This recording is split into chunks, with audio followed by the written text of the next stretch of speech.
Who was Mary Magdalene? Was she a sinner, a saint, a devoted follower, or something far more important than history ever admitted? Some call her the 13th apostle. Others say she was the closest witness to Jesus, the one who never left his side, even when everyone else disappeared. And then there are the stories that were never fully told, the ones hidden between scripture, tradition, and time. But here's the real question. Why does her name still echo through centuries of silence, debate, and mystery? Tonight, we go back to the beginning, to the moment everything changed, and uncover the story of Mary Magdalene like you've never seen it before. Sometimes history does not leave us with clear answers, but instead with questions that persist across centuries. Certain names continue to echo through time, not because everything about them is known, but precisely because so much remains uncertain. One of the most enduring and debated figures in this regard is Mary Magdalene. For generations, her name has been surrounded by speculation, interpretation, and controversy, to the point where separating historical reality from later tradition becomes a challenge in itself. The central question seems simple. Who was Mary Magdalene? And yet, the moment we attempt to answer it, the simplicity disappears. Over the centuries, she's been described in dramatically different ways. Some have portrayed her as a sinful woman who found redemption, others as a devoted and loyal follower, and still others have suggested that her role was far more significant than commonly assumed, particularly in relation to Jesus Christ. These differing perspectives are not minor variations. They represent fundamentally different understandings of her identity and her place in history. What makes this even more intriguing is the fact that, despite her prominence in religious and cultural discourse, the earliest sources provide only limited information about her. The canonical Gospels mention her, but briefly and without extensive detail. She appears at key moments suggesting importance, yet she is not described in a way that fully defines her role or background. This lack of detail created space that over time was filled by interpretation, assumption, and in some cases, invention. As centuries passed, different traditions began to merge separate figures into one.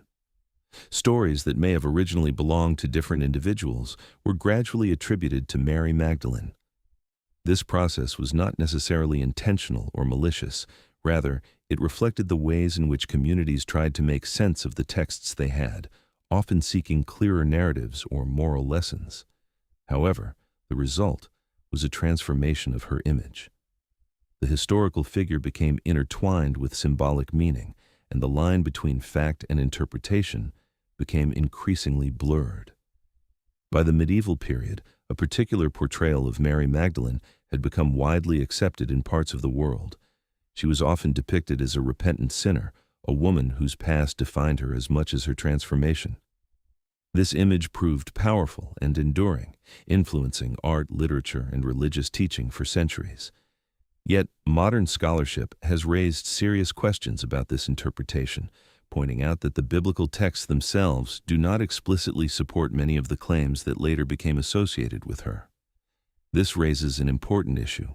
How much of what we believe about historical figures is based on original sources, and how much is shaped by later retellings? In the case of Mary Magdalene, this question is particularly relevant. The gap between the earliest accounts and the later traditions is significant, and within that gap, her identity was reshaped in ways that may tell us as much about the societies interpreting her as about the woman herself. At the same time, there is something undeniably compelling about her continued presence in history. Despite the uncertainty, despite the conflicting narratives, her name has never faded. She appears at crucial moments in the gospel accounts, including events that are central to the foundation of Christian belief. These moments suggest that, whatever the full details of her life may have been, she played a role that was considered important enough to be remembered. It is also worth considering the human dimension of her story.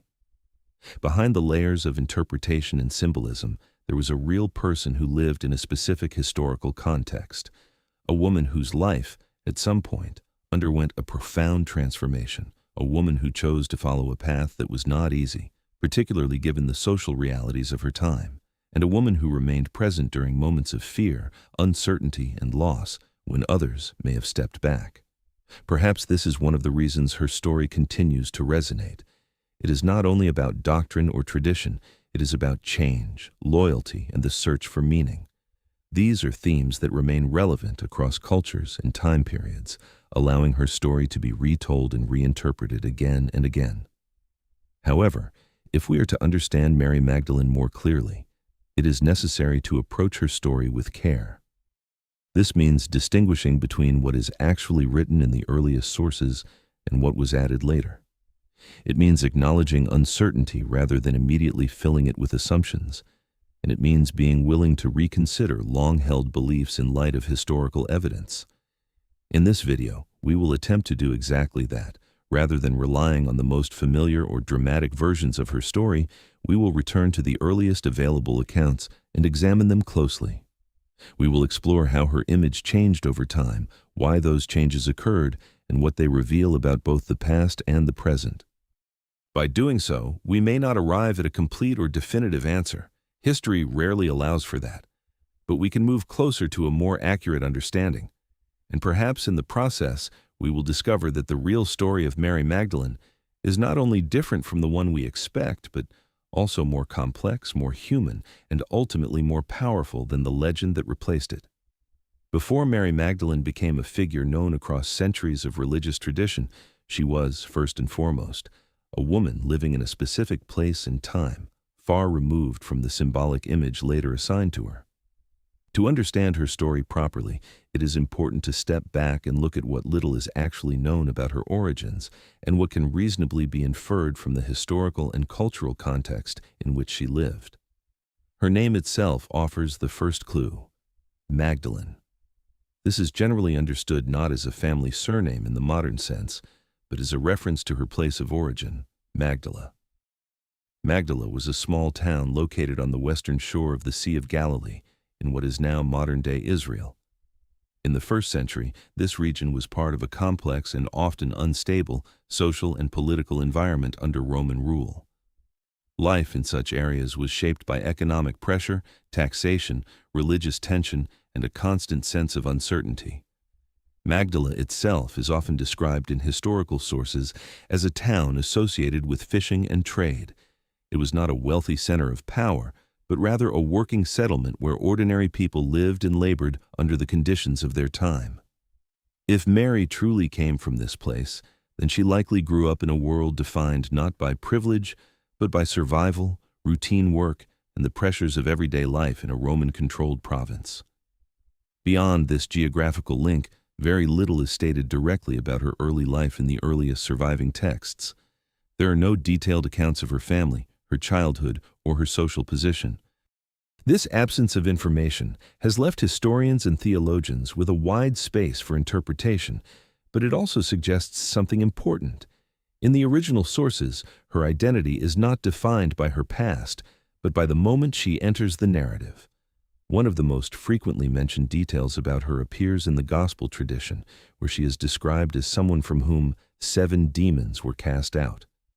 This phrase has been interpreted in many different ways throughout history.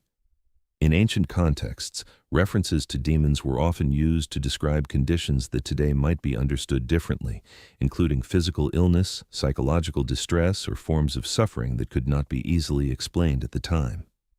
Because of this, modern readers approach such descriptions with caution, recognizing that the language reflects the worldview of the period rather than a clinical diagnosis. What is important in this detail is not the literal interpretation of the phrase, but its narrative function. It indicates that Mary Magdalene experienced a significant moment of transformation in her life. Whatever the exact nature of her condition may have been, the text presents a clear turning point, a shift from a state of suffering or disturbance into one of stability and change. This moment becomes the foundation for everything that follows in her story. It is also worth noting that in the cultural context of the time, individuals who were associated with illness or spiritual affliction were often marginalized or viewed through a lens of social distance. If Mary Magdalene was indeed known in this way, then her early life may have involved not only personal struggle, but also a certain degree of separation from mainstream social acceptance. This does not necessarily define her entire identity, but it provides a possible background for understanding the significance of her later transformation. What emerges from these limited details is not a complete biography, but a sketch of a life that, at some point, changed direction. She is introduced not through a long history of accomplishments or family lineage, but through a moment of intervention and change. From that point forward, the narrative shifts away from who she was before and begins to focus on who she becomes. This absence of detailed background is itself meaningful. It leaves room for interpretation, but it also places emphasis on the idea of transformation rather than origin. In other words, the story does not begin by defining Mary Magdalene through her past, but by showing her at the threshold of a new path. And so, before her encounter with Jesus Christ, we are left with a portrait that is intentionally incomplete, a woman from a small town, a life touched by hardship or suffering, described in symbolic language, and a moment of change that becomes the turning point of her story. Everything that follows, her actions, her presence in key events, and her lasting place in history, stems from this transition. But to understand what she becomes, it is first necessary to understand that she did not begin as a fully defined figure in the historical record. Instead, she enters the story at a moment of transformation, and it is from there that her narrative truly begins. Everything in Mary Magdalene's story begins to change from the moment she encounters Jesus Christ. Up to this point, her life, at least as it is briefly described in early sources, seems marked by struggle and uncertainty. But from this moment onward, the direction of her entire existence shifts completely. It is a turning point, not only in her personal life, but in the narrative that later generations would build around her. The exact circumstances of their first meeting are not described in detail. The texts do not give us a scene in the way a modern story might, with dialogue or a carefully constructed introduction. Instead, what we are given is something much more subtle, a simple acknowledgement that she came into contact with Jesus and that, after this encounter, her condition and her life were fundamentally altered. In the gospel tradition, this moment is often connected to the idea of healing. It is said that 7 demons were cast out of her. As mentioned earlier, this phrase should not necessarily be understood in a strictly literal or medical sense. In the language and worldview of the time, such expressions often referred to forms of deep suffering, whether physical, emotional, or spiritual, that could not easily be explained or treated. What matters most is not the exact nature of the condition, but the fact that she is described as being restored from it. This idea of restoration is central to how her story begins to take shape. Whatever she had experienced before this moment, the encounter represents a clear break from her past. It is not presented as a gradual change, but as a decisive transformation. She moves from a state associated with suffering into a state associated with clarity, stability, and purpose. From a narrative perspective, this is the moment where Mary Magdalene stops being defined by what she was and begins to be defined by what she becomes. And that distinction is important because the earliest sources are not interested in giving us a psychological biography of her inner life. Instead, they focus on the effect of this encounter, the fact that her life no longer follows the same path afterward. What makes this moment even more significant is what it implies about her future role. In many traditional interpretations, healing in this context is not only physical or emotional relief, but also a form of calling. It marks the beginning of participation in something larger than oneself. And in Mary Magdalene's case, that larger framework is the movement surrounding the teachings of Jesus. After this encounter, she is no longer described as a passive figure on the margins of the story. Instead, she becomes part of the group that follows him. This shift is crucial. It suggests that whatever she experienced was not only transformative in a personal sense, but also directional. It placed her on a path that would lead her into the center of events that would later define her historical significance. It is also worth noting that this transformation is not described with dramatic language in the original texts. There is no extended explanation of her emotions, no detailed account of her thoughts, and no elaboration on how she processed what had happened. This silence is important. It leaves space for interpretation, but it also emphasizes the simplicity of the statement itself. She was healed, and she followed. In many ways, this simplicity is what gives the moment its weight. It does not rely on embellishment. Instead, it marks a clear before and after. Before the encounter, she is a woman with an unclear place in the narrative. After the encounter, she becomes part of a story that will extend far beyond her own lifetime. From this point on, her identity is no longer separate from the events unfolding around Jesus. Her path becomes intertwined with his journey and with the group of followers who move alongside him. And while later tradition will expand her role, reinterpret her significance, and even reshape her identity, this moment remains the foundation upon which everything else is built. It is the moment of change, the moment of departure from the old life, the moment where uncertainty begins to turn into direction. And for Mary Magdalene, it is the beginning of everything that follows. After her encounter with Jesus Christ, Mary Magdalene's life takes on an entirely new direction. What follows is not just a moment of personal change, but the beginning of a completely different way of living. The sources do not describe this transition with emotional detail or personal reflection, but the shift itself is clear. She is no longer connected to her previous life in the same way. She becomes part of a movement, part of a group of people who have left behind stability and routine in order to follow a teacher whose message was both simple and disruptive for the world around him. To leave everything behind in the context of the first century was not a symbolic gesture. It meant real separation from home, from familiar structures, and from the security of known surroundings. If Mary Magdalene had indeed been rooted in a town like Magdala, then following Jesus meant stepping away from that environment entirely. It meant joining a way of life that was uncertain, constantly in motion, and dependent on hospitality and the support of others. This was not a comfortable or predictable existence, and it would have required a strong sense of conviction. Within the group of followers, she is mentioned alongside other women who supported the mission through practical means. This detail is important because it shows that the movement was not sustained only by teaching and preaching, but also by material and logistical support. These women played a real role in enabling the journey to continue. They are described as accompanying Jesus and the disciples, moving from place to place, witnessing events that would later become central to religious tradition. Mary Magdalene is consistently present in these moments. While the texts do not always elaborate on her individual actions, her repeated appearance in key scenes suggests continuity and commitment. She is not described as someone who appears briefly and disappears. Instead, she remains within the circle of followers throughout the narrative, including during periods of growing tension and uncertainty. Her place among the followers is particularly significant when considered in the context of the time. First-century social structures were deeply defined by gender, status, and public role. The fact that she is repeatedly named among those who accompany Jesus indicates that her presence was not incidental.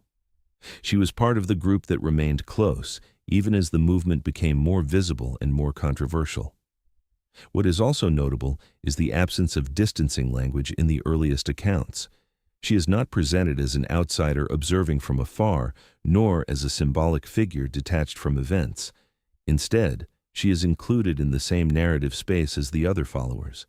This suggests participation rather than observation, involvement rather than separation. As the group travels, the nature of their experience would have been shaped by constant movement and uncertainty. They moved through towns and regions, engaging with different communities, encountering both support and opposition. In such a setting, relationships within the group would naturally become important. Trust, shared experience, and endurance under pressure would define their bonds more than formal structure or hierarchy. Although later interpretations will attempt to define exact roles and ranks within this group, the earliest descriptions remain relatively simple. What stands out is not a strict hierarchy, but a shared journey. And within that journey, Mary Magdalene is consistently present. Over time, this presence becomes increasingly meaningful. The longer she remains within the narrative, the more significant her role appears, even when the text itself does not elaborate in detail.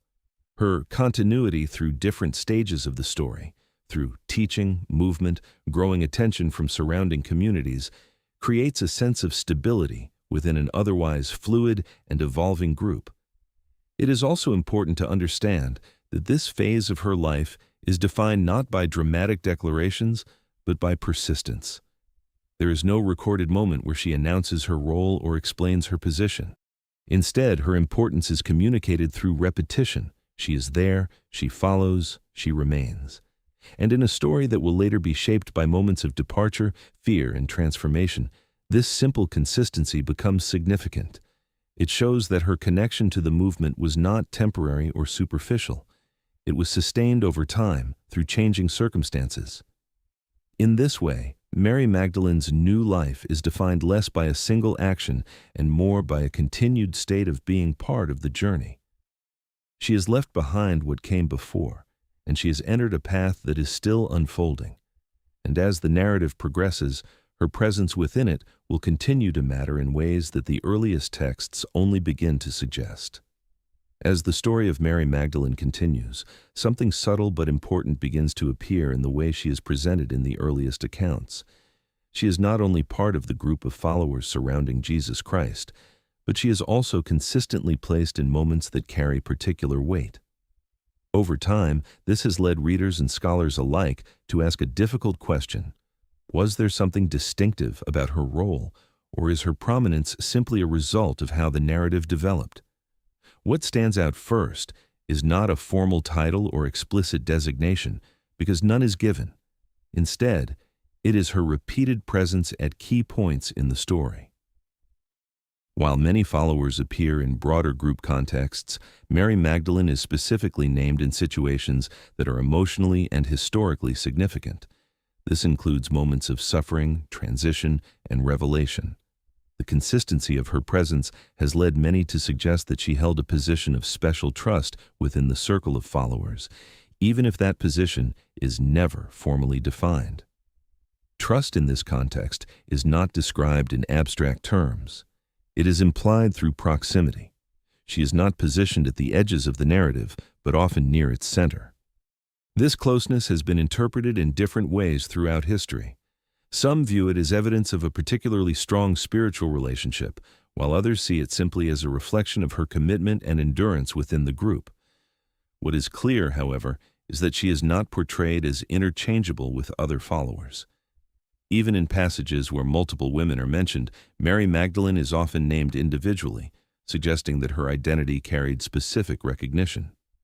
In a narrative where many figures remain unnamed or generalized, this level of attention is notable. This has naturally led to interpretations that go beyond the text itself. Over the centuries, the idea of a special relationship between Mary Magdalene and Jesus Christ has been explored in various traditions, writings, and later theological debates. However, it is important to distinguish between what is explicitly stated in the earliest sources and what developed in later reflection. The original texts do not provide detailed descriptions of emotional intimacy or personal dynamics. Instead, they present her role through presence and participation rather than explicit characterization. Still, even without elaboration, her position within the narrative creates room for interpretation. The fact that she is consistently present at moments of importance has led many to consider whether her role carried a deeper significance than that of an ordinary follower. This is where the first tensions in interpretation begin to emerge. On one side, traditional readings emphasize her faithfulness and reliability as a follower who remained present during critical events. On the other side, some modern interpretations suggest that her prominence may indicate a more central or elevated role than has been traditionally acknowledged. These perspectives do not necessarily contradict each other, but they highlight the ambiguity that surrounds her figure. What is particularly interesting is that this ambiguity is not resolved within the earliest sources themselves. The texts do not attempt to clarify her status in relation to other followers. They do not define hierarchy in detail, nor do they explain why certain individuals are named repeatedly while others are not. Instead, they leave these questions open.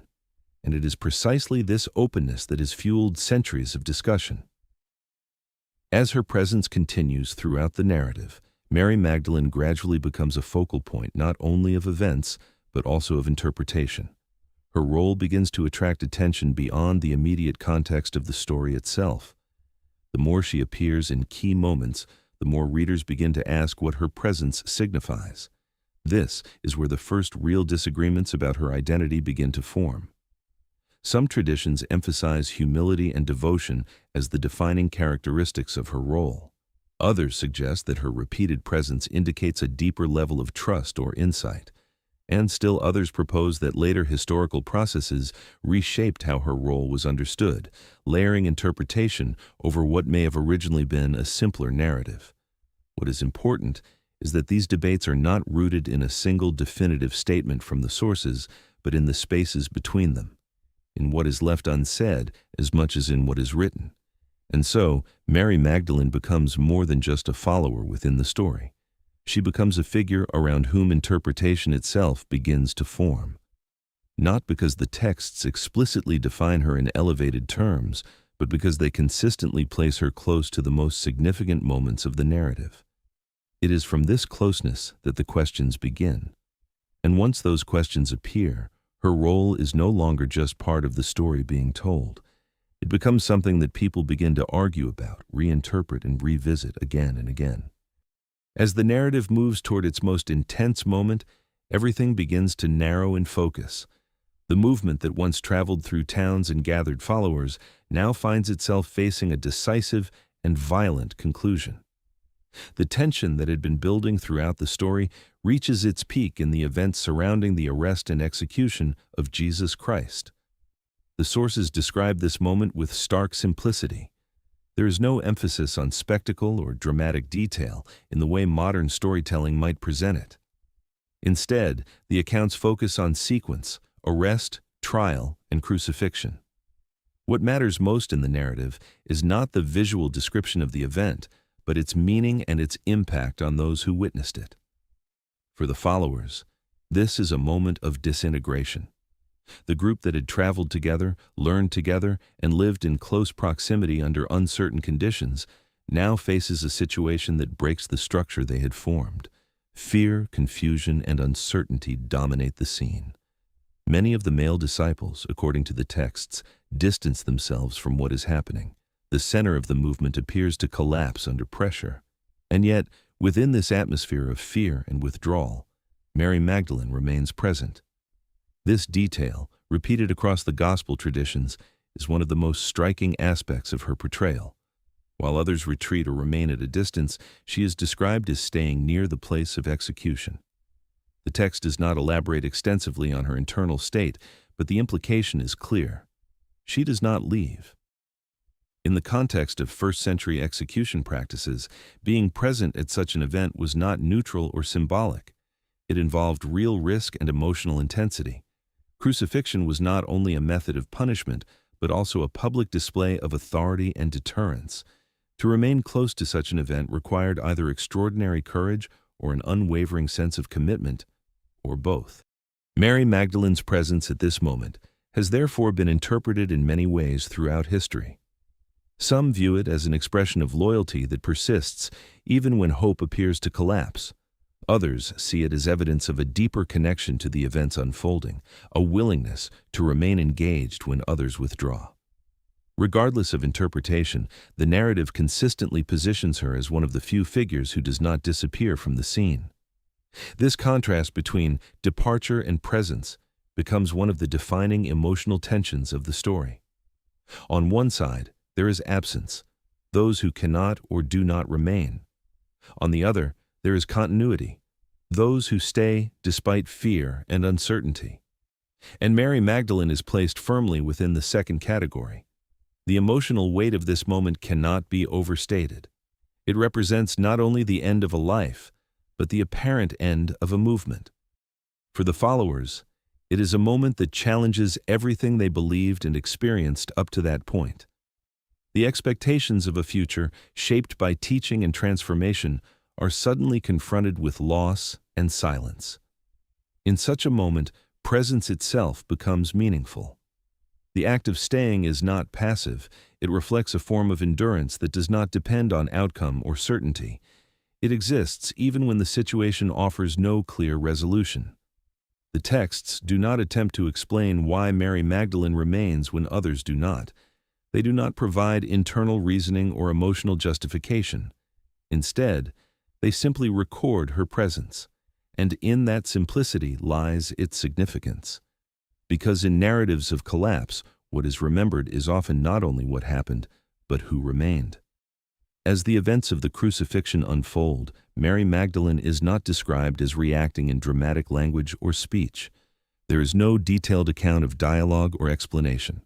What is emphasized is continuity. She is there. She witnesses.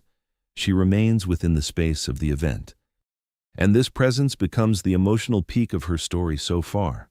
Everything that has led up to this point, the transformation, the following, the journey, the growing proximity to the central figure of the narrative, converges here. Not in explanation, but in experience. A moment of loss, a moment of silence, a moment where certainty disappears. And in that moment, Mary Magdalene stands among the few who do not turn away. As the story moves beyond the darkness of the crucifixion, it enters a moment that changes everything that came before it. What follows is not only a continuation of events, but a complete shift in meaning. The narrative turns from loss to something unexpected, something that the followers of Jesus Christ were not prepared for and could not have easily anticipated. In the early hours of the morning, Mary Magdalene appears again in the story. Unlike the previous night, marked by silence and finality, this moment begins with movement and intention. She goes to the tomb. The text describes this action in a simple way, without embellishment, but the context gives it enormous weight. She is returning to a place associated with death, closure, and absence. According to the narrative, she is not alone in this act, but she becomes the central figure of what unfolds. The journey to the tomb is not described as dramatic or extraordinary in itself. There are no elaborate details about the environment or the emotions involved in the approach. Instead, the focus is placed on what is discovered upon arrival. The tomb, which was expected to contain a body, is found empty. This discovery creates immediate confusion. In the framework of the time, such an absence would not naturally be interpreted as anything other than loss or disruption. The idea that the body is missing raises questions rather than providing answers. And in this moment of uncertainty, the narrative reaches a turning point. Mary Magdalene remains at the center of this confusion. The texts describe her reaction as one of distress and searching, reflecting a state of emotional instability in response to what she sees. It is within this state that the most significant moment of the entire story occurs. She encounters the risen Jesus Christ. The accounts vary in detail, but the core element remains consistent. She sees him and initially does not recognize him.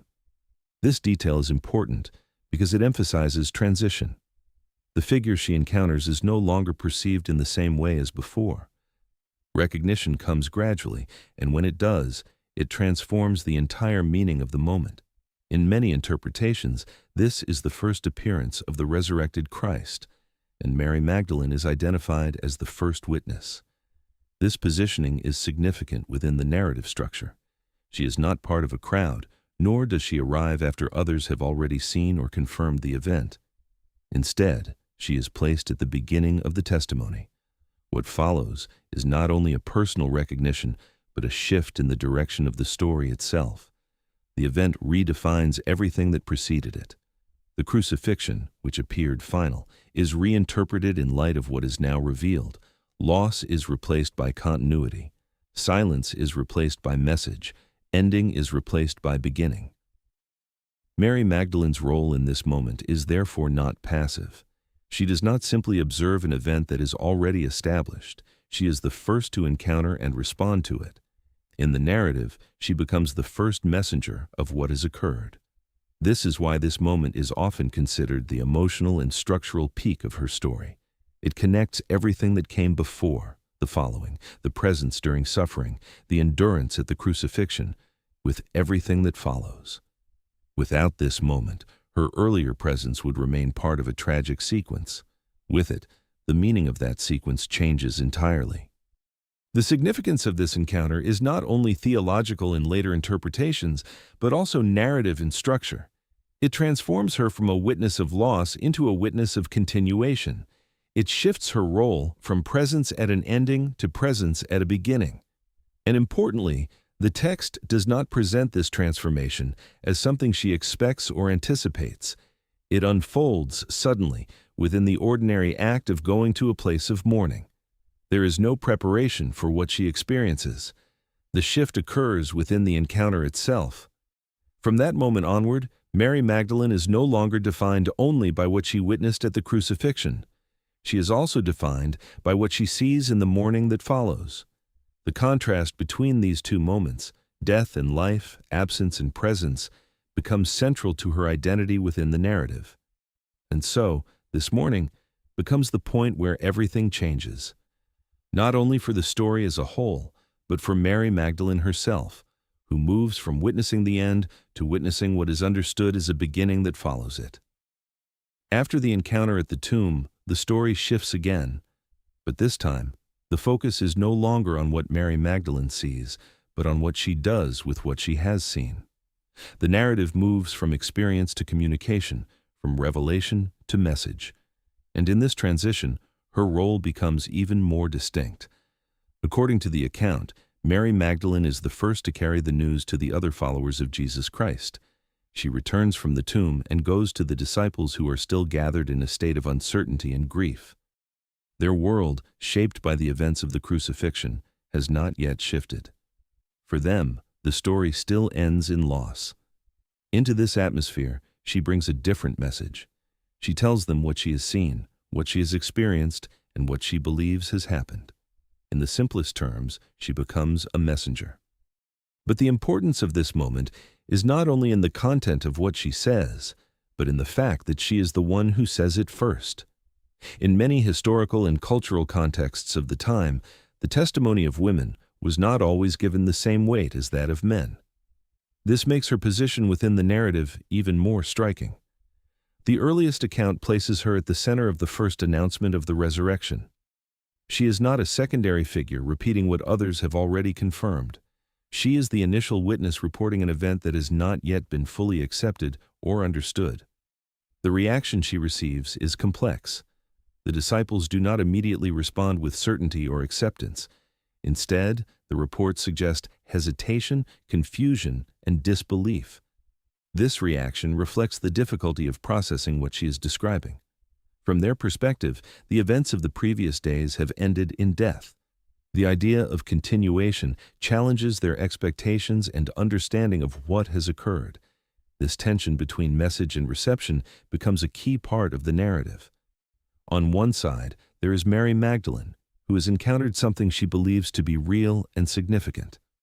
On the other side, there's a group of followers who are still processing trauma, loss, and uncertainty.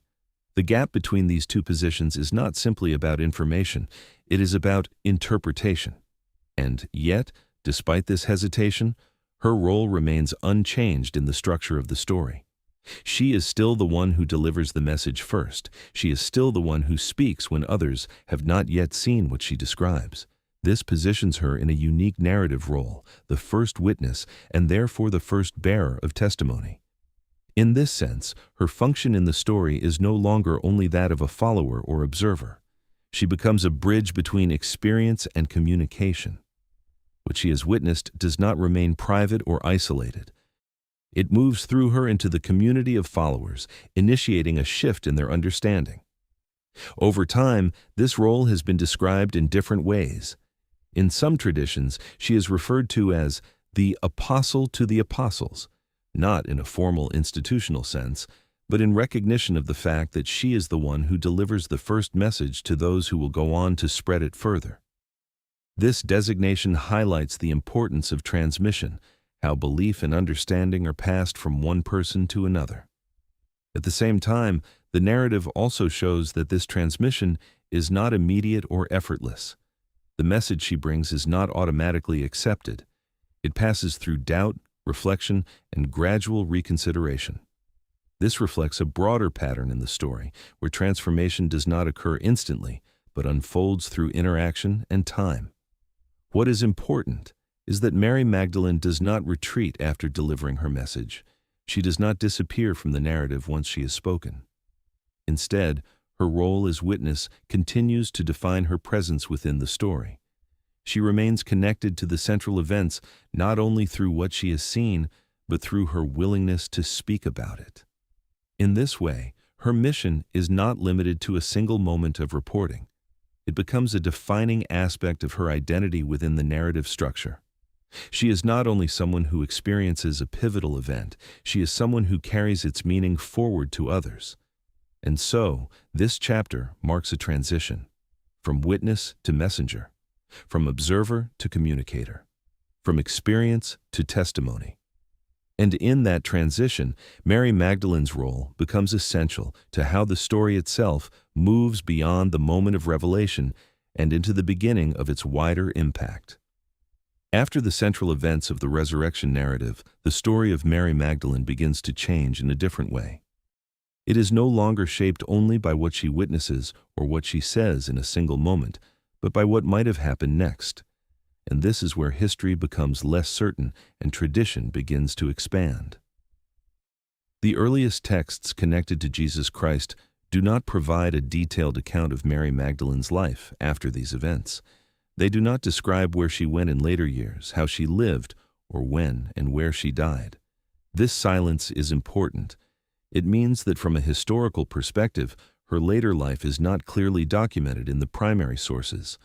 What we are left with is a gap, and that gap has been filled in many different ways over time. In some early traditions, she is simply remembered as one of the key witnesses to the resurrection, with no further biographical detail added. In others, however, her story continues beyond the events described in the canonical texts.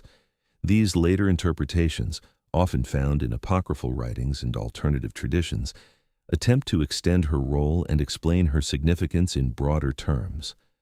One of the most well-known examples is the Gospel of Mary, an apocryphal text that presents her as someone who receives unique teachings and plays a leading role among the followers.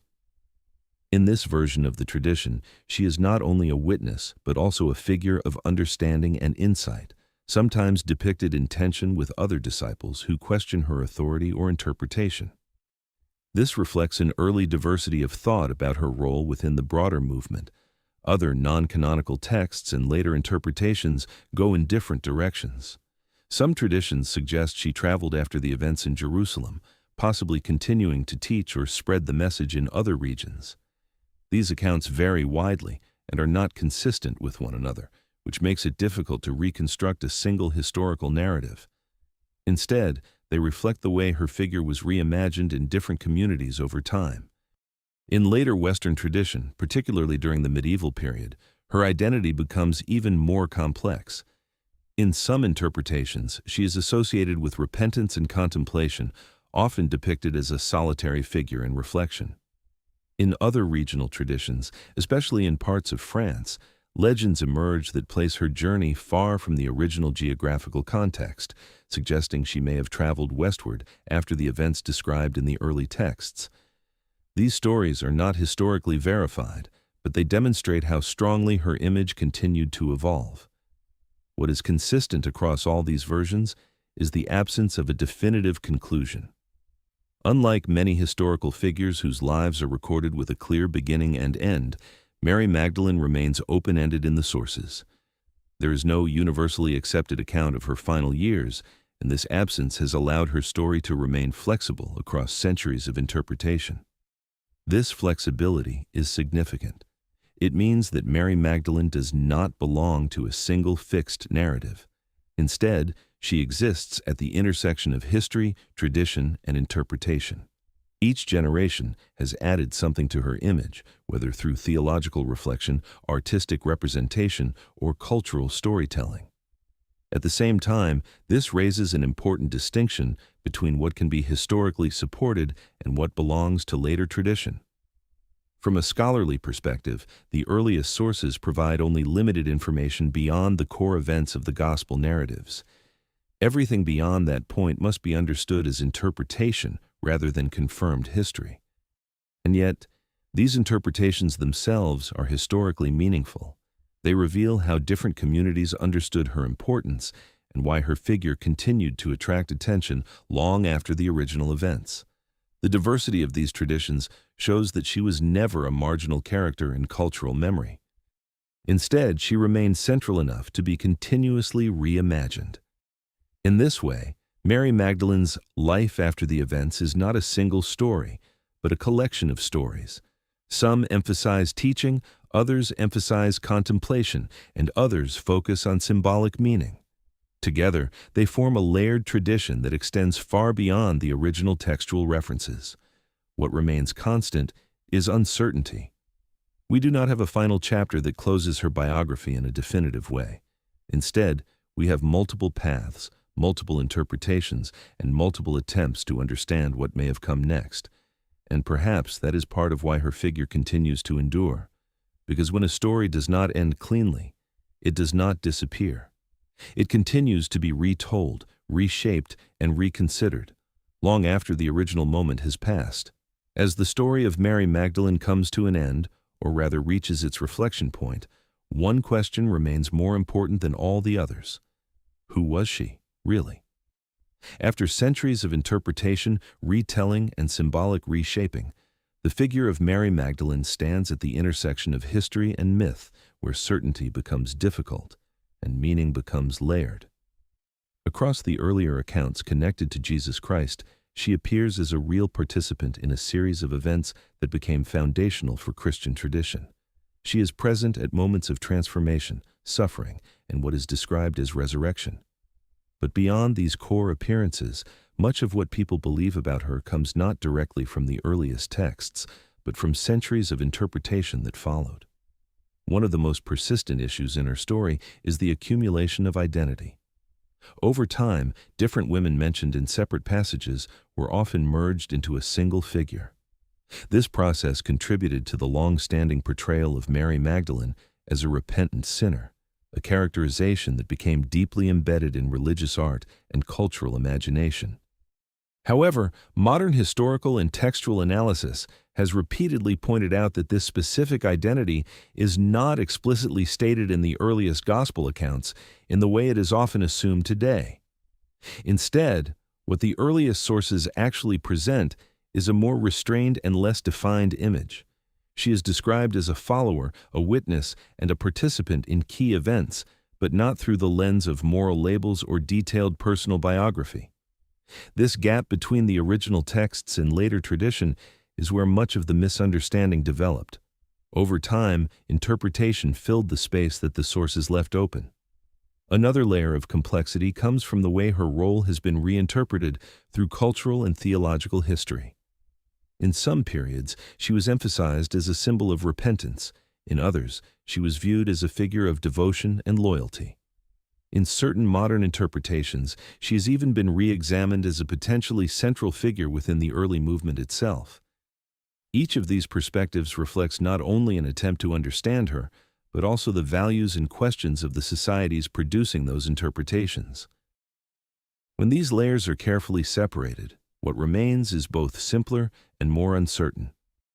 Historically, Mary Magdalene appears as a close follower of Jesus, present during key moments of his final days, and among the first to witness what his followers understood as the resurrection.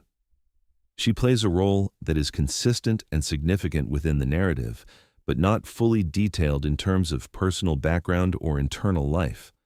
And yet, reducing her story only to what can be strictly verified also misses something important, because her significance does not rest solely on the amount of information preserved about her, but on the impact her figure has had across centuries of thought, belief, and interpretation. This is why her story continues to matter today. Mary Magdalene exists not only as a historical figure, but as a point where history, tradition, and interpretation meet. Her image has been shaped by theology, questioned by scholarship, and reimagined by culture. In that process, she has become one of the most discussed and re-examined figures in religious history. There is also a broader reason her story remains relevant. It reflects a more universal pattern, how human memory works, how narratives evolve, and how real individuals can gradually become symbols larger than themselves. In her case, the tension between what is known and what has been added over time becomes especially visible. Understanding Mary Magdalene, therefore, is not only about reconstructing a biography, it is also about recognizing how stories are formed, how meaning is assigned, and how easily historical figures can become layered with interpretations that reflect later eras more than their own time. In the end, the true image of Mary Magdalene may not be a single fixed portrait. It may instead be something more complex, a real woman from the first century, a close follower within a foundational historical movement, and a figure whose memory expanded far beyond the limits of the original record. And perhaps that is the final point of her story. Not absolute certainty, but enduring presence, a name that continues to be discussed, reinterpreted, and questioned centuries after the events it is connected to.